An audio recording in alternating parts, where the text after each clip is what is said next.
Hello and welcome to the Emerald City Video Podcast. This is our new release wall episode for Star Wars: The Last Jedi, which I know at least our two hardcore fans have been looking forward to.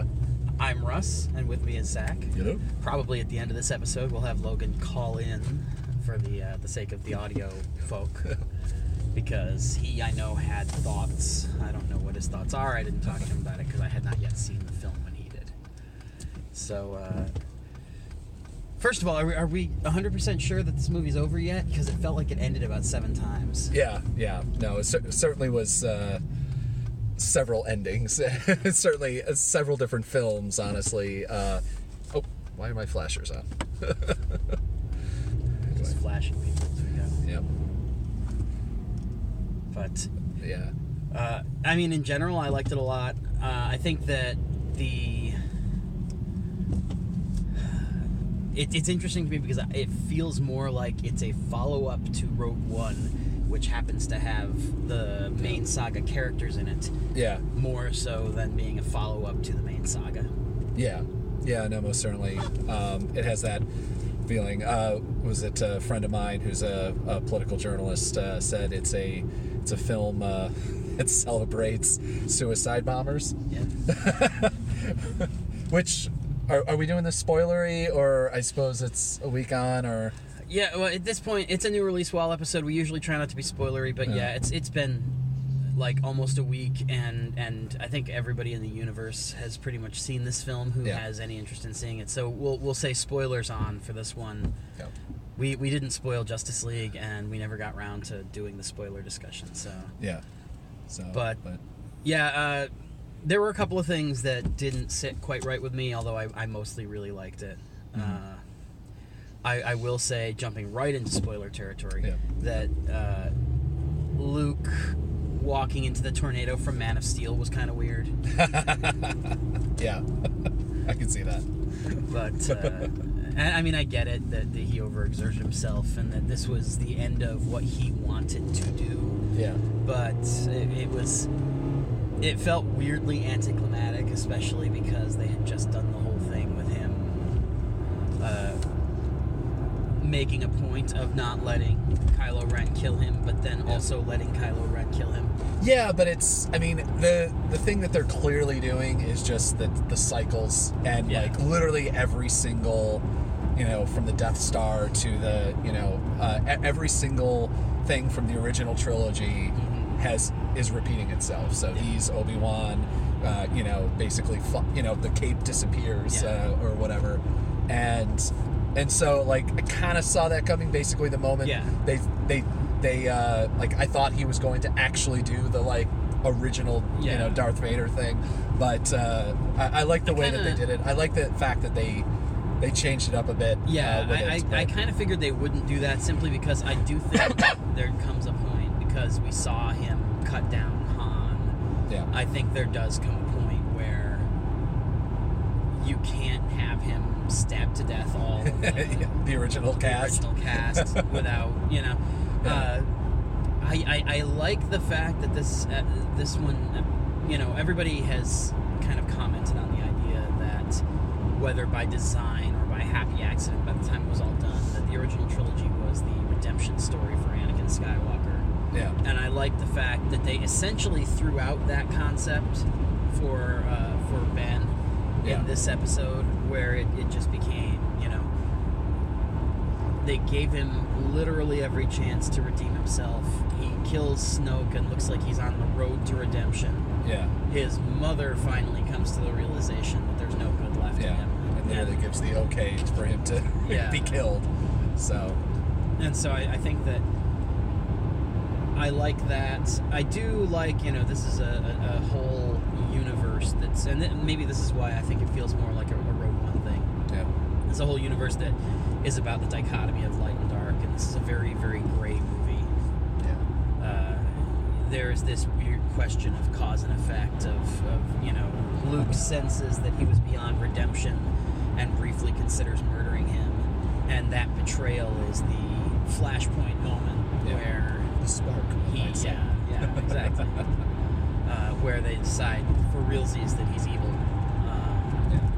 So that's... And there's a weird whether Snoke is actually manipulating them or just saying that. I like that a lot. The fact that we're not quite sure. The fact that they can see each other even after Snoke is dead. Yeah. I straight out say to like I don't know if I'm not at all I guess a Star Wars fanboy. But so I guess my opinion probably doesn't count because I guess that's the only opinions that count. I think that this was the best Star Wars film since the original trilogy.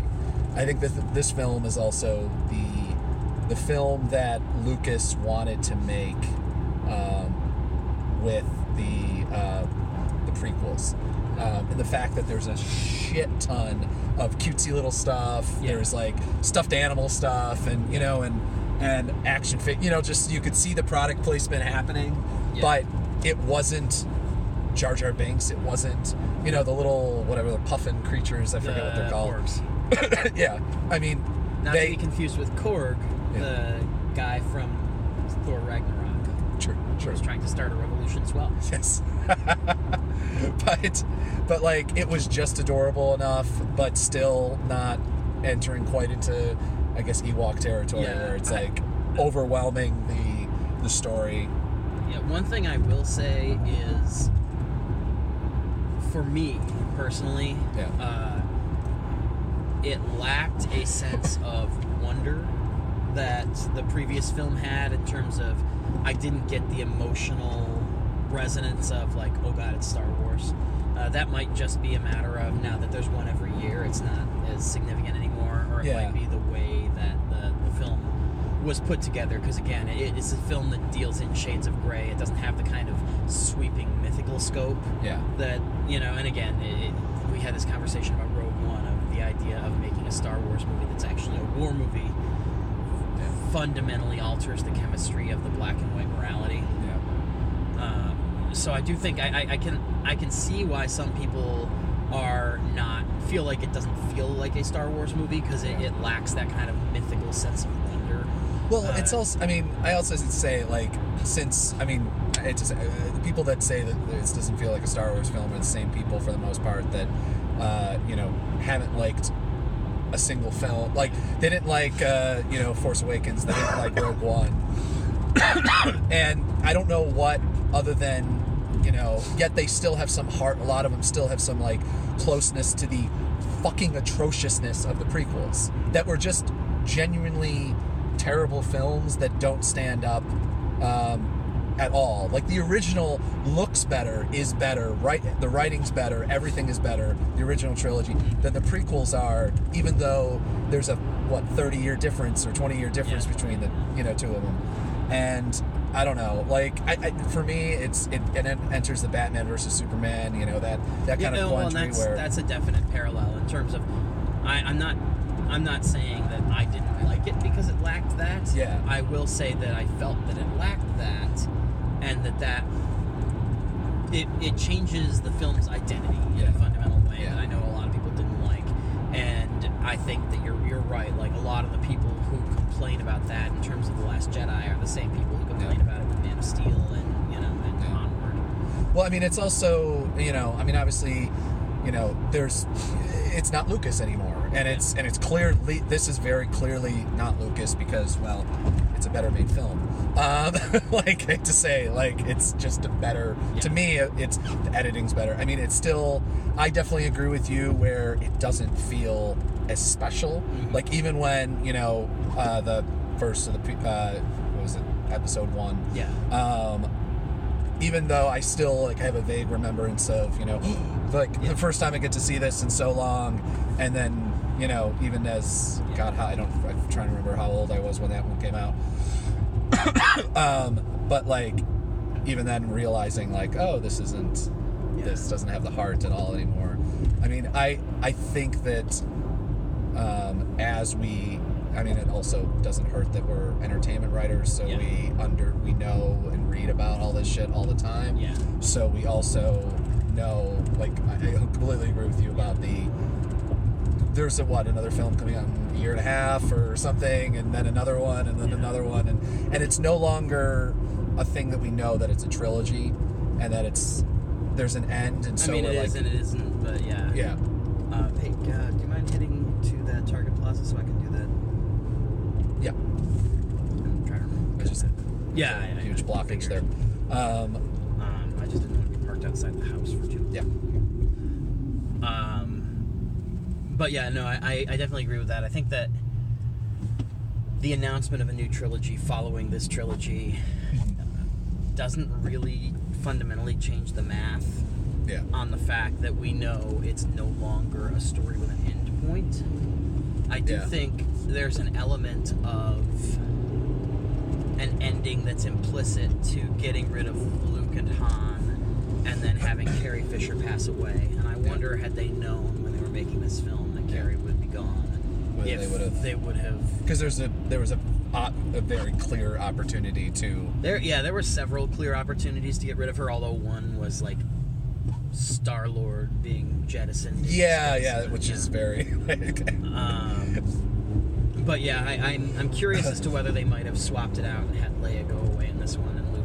Although obviously she died very suddenly and there was no real way of addressing that because my understanding is that they set out to make a movie to send off each of those three characters, where the first movie was essentially about Han, the second movie is essentially about Luke, and the third movie was to be about Leia. It would have been very hard to... Because I completely and totally was out on this film, and I wasn't 100% sure whether she actually survived this film. I actually thought that they took her out specifically because... Like, later they said... the only reason I know that is because they said it after she passed, that they are going to have to rewrite big chunks of 9, because 9 was meant to be the Leia film. Yeah. Which makes sense, because at this point she is the person around which the rebellion is built, and so the notion of rebuilding a rebellion from essentially scratch following this movie means it would have made perfect sense to have the next movie be about her and or to kill her off, because that would have, she is kind of necessary. Did they do CG for this one at all? I'm trying to remember. Not that I'm aware of. I believe she had shot out already. Yeah. I know that they said they would not do that for episode 9. Yeah. And so I imagine she will either die off screen or or it will be addressed. Because that was the one fan kind of, not to insult fanboy here, but like the fact that Akbar died off screen was like, really? Yeah, well, I mean, it wasn't off screen, because you got the big fireball that bled through the bridge or whatever. But yeah, no, I agree. I mean, it was just one of those, like, I don't know. I mean, I guess one of the problems is as everybody kind of started getting on one ship. Yeah. Like, that was kind of one thing that bothered me about the escape plan, is that everyone important was on one ship, and you're like, well, that ship's not going to blow up, because then you don't have another film. Yeah. So, like, if they had at least put, like, Leia on one, or, somebody on another one, you'd be like, okay, even if it's the droid, like, you're like, well, they're not going to kill, marketing ploy, but... yeah, I mean, I think that cinematically it's the best film that they've made. I do think it's maybe not the most satisfying movie, and part of that is being a second act. You have this thing of the rising darkness and the bad guys winning, and it felt like the influence of Empire was very self-consciously there. Yeah. To me, and I don't necessarily feel like they stuck that landing the way that I would have liked at the end of the movie. I mean, I would say also, like, I think you also have to,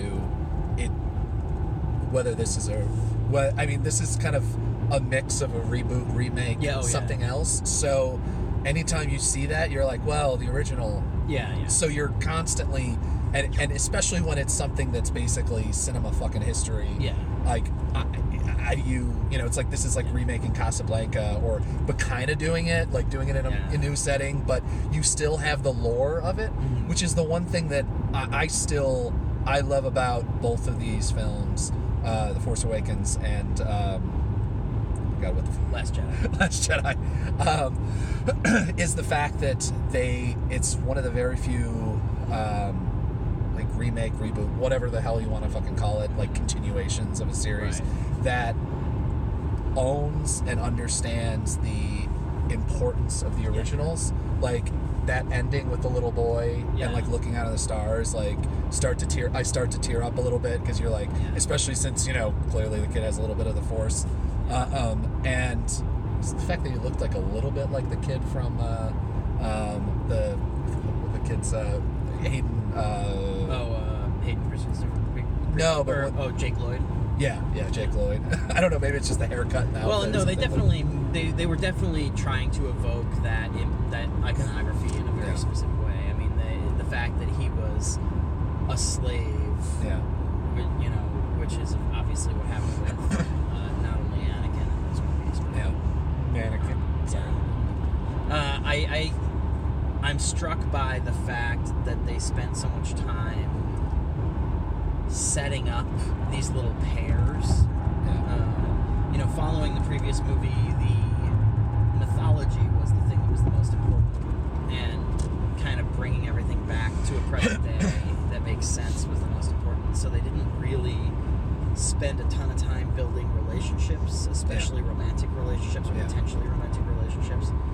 And I feel like now you've built this weird kind of, first of all, as much as many quarters of the internet would like to see it, and I wouldn't mind, I don't necessarily see the Oscar Isaac, John Boyega thing going anywhere at this point. The fact that he ran up to the too. First, but and the fact that Rey is so clearly enamored of John Boyega. Yeah, and it'll be interesting whether because now you have like the threesome thing going on, the love triangle with Kelly Marie Tran, which was a weird. She's I know that like this is probably the one non-controversial point that we'll ever talk about but she's fucking fantastic. You would think that would be non-controversial. Really? Of course, the internet that I'm on, the internet is like in love with her because. the fanboy internet is angry. Oh, I forgot. She's not white. She's not male, and she's she's bi, right? Or is her sister? Was it her sister who died, or was it her? I'm not sure. I'm not. I probably she is, because that would give them something interesting to do with her coming. I can't imagine you make somebody bi and make it a thing and then kill her off in the first scene. God knows. So can we start the the three polyamorous relationship when I just want to burn all the fucking fanboys and like just like literally have films that represent fucking the country, not the I don't know what era that is supposed to represent, but anyway, oh shit. I will say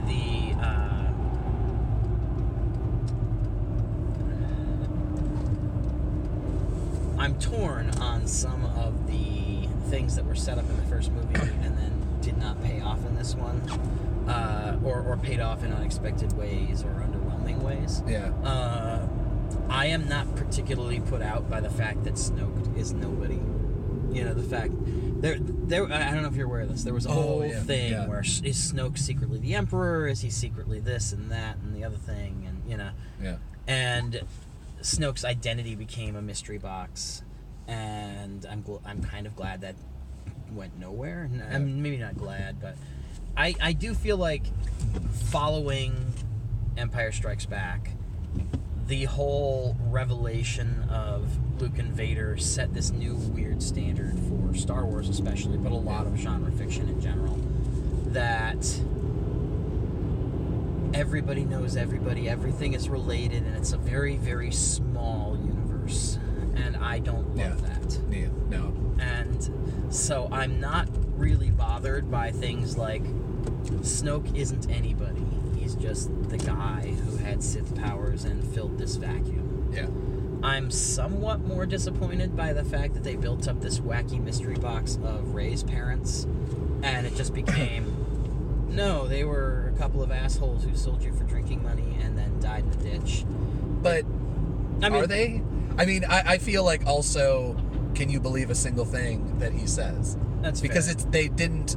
There's no follow through. There's no proof. I mean, yeah, sure, but you know, because I mean, yeah, all of our characters are orphans. You know, you know, so it sets her up as they're dead, as at least at minimum. I mean, like we've had this before. Right. It's like, you know, we never knew what, you know, who Luke's parents were in the original. So I feel like that's another one. Mm-hmm. But on the other hand, I really like the fact that they're taking away, they're potentially, at least, I mean, again, if it is true, they're taking away the fucking royalty of the Skywalkers. Yeah. And so a royalty that wasn't earned, as we know. Right. Like, so they're literally dispersing it, especially with the ending of that little kid. Whether or not we'll ever see that kid again, who knows? But I like the idea of, I mean, I really hope that there's no version of this that ends with Kylo Ren somehow being redeemed at this point, because I think that ship has sailed in terms of narrative, you know? And so if we're going to kill him off, I really like the idea of Rey not being biologically related to any of the major players. Because it, as you say, it kind of it fully removes the concept of this small group of people just perpetuating it into eternity. Also, if you're going to start having films, like, I'm not, again, if you hadn't noticed before, I'm not a fanboy. So I haven't read the books, and I don't know the canon, and you know what, that's 95% of the people who've read this, and so you don't have to kill off, you don't have to kill them off, but you have to, the Skywalker, like, lineage, but you have to remove them, otherwise, just because they're actors and they're humans, like, you're gonna have continually, you know, I mean, you've killed, everybody has to be gone from this lineage relatively soon, otherwise it doesn't to me, it doesn't continue as a series. Yeah, well, and I think, too, that the notion of the Skywalkers is this kind of clan of space messiahs. It has a limited shelf life, because when they hid Luke and Leia away and they were under essentially assumed names, you know, whatever, that's one thing, because it means there's nobody's looking for them. Yeah. But at this point, after Anakin, and after Luke, and after Ben, and after the fact that we know there's been 30 years where Luke is a legend, and everybody knows the intimate details of the original trilogy, like the fact that they knew that he redeemed Anakin at the end is kind of a remarkable revelation in this episode. Yeah. And so to me, you never get another. Which is actually very interesting, because he would have had to say that because he was the only guy in the room, right? Yes, although I mean he would have said it to Leia at a minimum. I guess, yeah. And Leia has kids. And, okay, But yeah, so it's not entirely like full perpetuating his own legend. Although I do think we got the sense in this movie that Luke was not above that. And obviously there's some pipeline going on, because the kids were already telling the new story of Luke and how he fought off everybody or whatever he did, you know. But what I was saying is that there will never, after these 3 consecutive generations of like space wizard gods, you can't believably have another Skywalker Airborne that is not hounded for its entire existence and or killed in its crib. I just don't find it believable. And theoretically you could say, well, Leia had another kid and she hid it away on a blah blah blah blah blah. But that seems like a lot of work to come to let's just keep it a Skywalker forever, when you can have the alternative, which is we're going to tell these stories without the bloodline being an essential part of it. Yeah. I actually, especially with Luke essentially choosing to die and choosing to end the Jedi Order, so to speak. Yeah. And the revelation, again, assuming it's true, that Rey is not connected to any of these people. Yeah. I really like the idea of the next film being a conscious eschewing of the bloodline. Yep. You know, again, I really kind of hope that Kylo Ren dies. I don't see any redemption arc for him, and as such, I don't really see any value in having him around going forward. The thing is, though, that then I guess there's always a new villain or something. Yeah. Oh shit, it's back there. But then we have to have a new villain rising, and I would love to see, honestly, I would love to see the idea of a Sith Lord ruling at the side of the Emperor or ruling as the Supreme Leader. Yeah. Kind of eschewn. And, General Hux we've seen in every one of these new movies. I wouldn't mind seeing him essentially take control as a military leader and relegate the theocratic space wizards to their own kind of paradigm. Yeah. Which again is part of this is the border between science fiction and fantasy, and the fact that Star Wars is very much fantasy stories set in a science fiction trapping, whereas having a more political story rather than a spiritual story would be more sci-fi kind of friendly. Yeah. I'm always paranoid, though, or worried about the idea of a Star Wars political story, because we've had.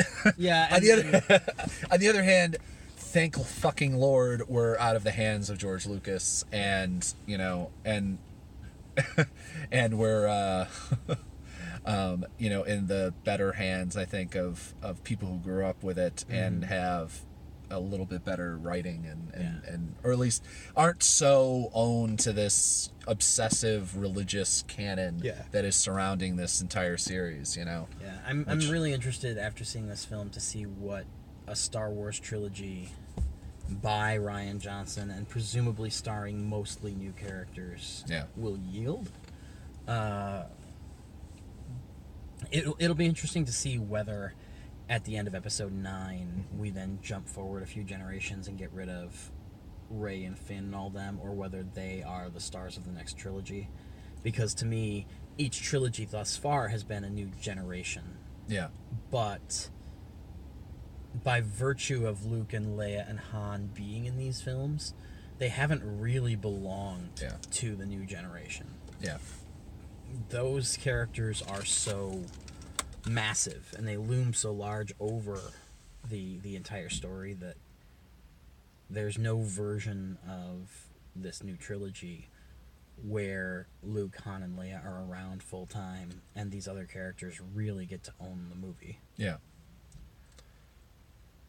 But so I'm interested to see, and again, I'm interested to see how the kind of religious political balance of it shifts, because I do think that having a filmmaker who looked at this through a much more kind of political lens and through a much more, as I say, gray as opposed to the black and white. No, I'm interested in where they're going to bring Finn, because there's all these edges of him. Like, I almost see him. There's no whether there's any. It'd be interesting whether there's anything with him more than just a guy. Whether he's the next. Whether he's the next Solo, basically, within this world. Because it's they gave him the code breaker, Benicio del Toro. I can't remember his name. But I don't think he was named. I'm sure that he'll be back because he's Benicio del Toro, and also they gave him enough screen time, and and kind of had. Although one never knows, it's not like he came back to Guardians. That's true. But whether or not he'll be a Lando or something like that. Yeah. But I think that I think he's the bad part of a Lando, but none of the good part of Lando. Yeah, I couldn't. Was it his ship that Finn landed on, and he was like saved by default before he jumped onto when he fell down the pit before he killed? Yeah, I don't know what that was that he fell down. But that was another thing though that struck me as kind of not a waste as such, but again, you run the balance with a movie like this of do we play to expectations or do we do something different? Yeah. And I think this movie, given any option, did something different almost every time. Yeah. Which is really exciting, but it's also sometimes you look at it and go, okay, expectations are there for a reason. Yeah. And I think narratively what happened with Gwendolyn Christie's character, Phasma, was just not very satisfying. Yeah, no. She showed up for just long enough to be like, I still hate you. And then this time I assume she's really dead, because honestly, if she's not really dead this time, it's not plausible. Yeah. Fiery death, explosion, everything. Being thrown down a bottomless pit while being burned alive. And it's on fire, and she was already like... her helmet was already open, so it's not like... So to me, I felt like that was kind of a waste of the character, because I don't know... It was like they're just churning through people. It's like Rian Johnson had a checklist of all the random dangling threads that J.J. Abrams left at the end of Force Awakens. And was like, how many of these can we burn away in one film? Which sometimes literally. A lot literally, actually. But I will say the only part of the film that I specifically was uncomfortable in, as in not like it was uncomfortable, was Yoda. Was that whole sequence just not on many different levels? Like it felt like the most awkwardly written, awkwardly voiced. Am I right that the voice sounded? It definitely sounded different. I think that's just because Frank Oz is now like 85. Was it Oz?